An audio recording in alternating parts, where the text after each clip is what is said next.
Based on a true story.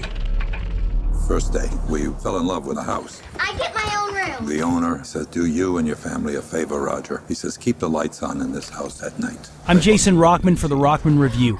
Every once in a while, a movie comes out that absolutely terrifies you. That movie is Warner Brothers' The Conjuring. The Conjuring. Big fan of your work. I really enjoyed Insidious. And when you approach something like this, since it's based on a true story, right? Do you approach it differently?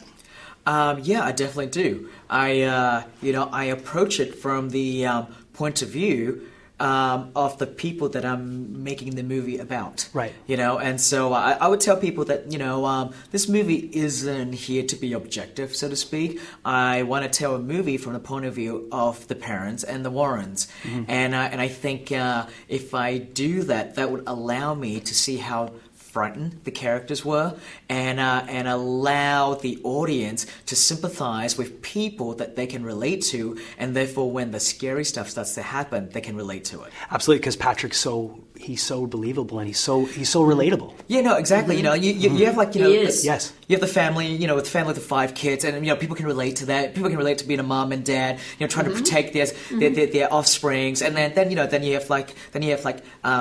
Vera and Patrick playing Ed and Lorraine, right? And they're such great actors and actresses that they brought a certain layer of conviction to the role, right? And that just takes it up to another level.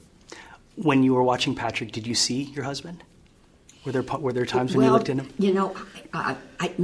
They weren't alike as people. Right. But I very much loved him. He was really, and Vera. Oh. Yeah, she's.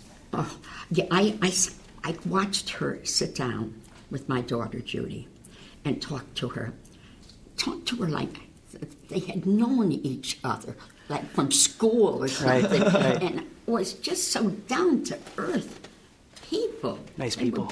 Beautiful people. I have to ask you, were there ever days, it's your job, doing what you did was a job, were there ever days where it was just fun? Were there ever days when you look back and said, this is fun, or was it always panic? Yeah, they were fun. And it wasn't maybe fun. Maybe it was investigating. Satisfying? Yes, satisfying. Right. And bringing peace. Right. Helping people. And helping people find peace. Mm-hmm. Yes. Your camera work, fantastic.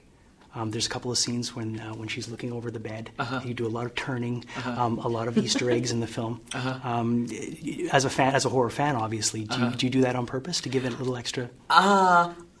Sometimes, but sometimes, I am a student of cinema, and so there's some things that I like to do, and maybe it's just in the back of my mind that subconsciously, I've loved from another movie, perhaps.